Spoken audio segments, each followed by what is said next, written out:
আসসালামু আলাইকুম। আমি গতকালকে একটা ভিডিও দিয়েছিলাম আপনাদেরকে যে খামারে কিছু মুরগি অসুস্থ হয়ে গেছে। এই পাশটা একটু দেখাও। এই যে এই মুরগিগুলোই কিন্তু আপনাদেরকে আমি গতকালকে একটা ভিডিওতে দেখিয়েছিলাম যে এই মুরগিগুলো ঠান্ডা লেগেছে। ঠান্ডাটা কিন্তু এখনো পুরোপুরি কমে নাই। এই মুরগিগুলোর মধ্যে ঠান্ডার প্রবণতা রয়েছে।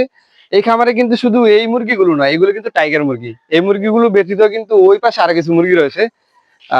খামারটা বেশ সুন্দর ছাদের উপরে, কিন্তু মূল বিষয় হচ্ছে এখানে অনেক বড় ধরনের একটা প্রবলেম ক্রিয়েট হয়েছে। আমি হাতে কিন্তু অলরেডি একটা ফার্মি মুরগি ধরে রেখেছি।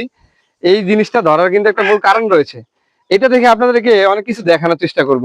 প্রথমত হচ্ছে এই মুরগিটা দেখলাম যে ঘরের মধ্যে এই মুরগিটা মানে পা একদমই ল্যাংলানোর মতো করে হাঁটতেছে প্রথম।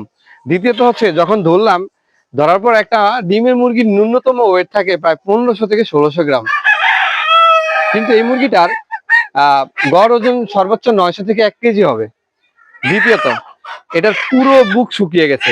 এই যে একটু স্ক্রিনে দেখা যায়, স্ক্রিনে দেখা যায় না, দেখেন এই মুরগিটার পুরো বুক শুকিয়ে গেছে।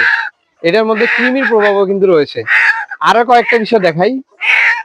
এই যে একটু কাছে নিয়ে আসো, কাছে নিয়ে আসো। এই যে মুরগিটার নাকের মধ্যে লিটার লেগে আছে। এটা নাক দিয়ে যে স্লেজিং বের হয়, আমি যদি একটু নাকটা আস্তে আস্তে আস্তে আস্তে আমি একটু নাকটা চাপ দিয়ে দেখি, এই যে এই যে এই যে একটু ভালোভাবে দেখা যায়, দেখা যায় এই যে নাগা থেকে স্ল্যাজা বের হয়েছে।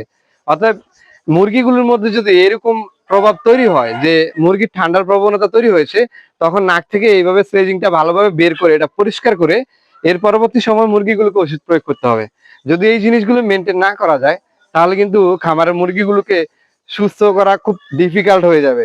এই যে মুরগিটা পশম উঠে যাচ্ছে, তার মধ্যে দ্বিতীয়ত এই যে এটার একদমই পিঠ শুকিয়ে গেছে, যেটা আমরা সচরাচর অন্যান্য সময় দেখে থাকি। তো এই মুরগিগুলো সুস্থ হবে ইনশাল্লাহ।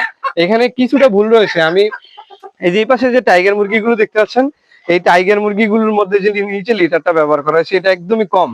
যেটা হচ্ছে গরমের সময় আমরা বলে থাকি যে লিটার আপনার সর্বোচ্চ 2 ইঞ্চি পরিমাণ থাকতে হয়, আর সর্বনিম্ন আপনার 1 ইঞ্চি।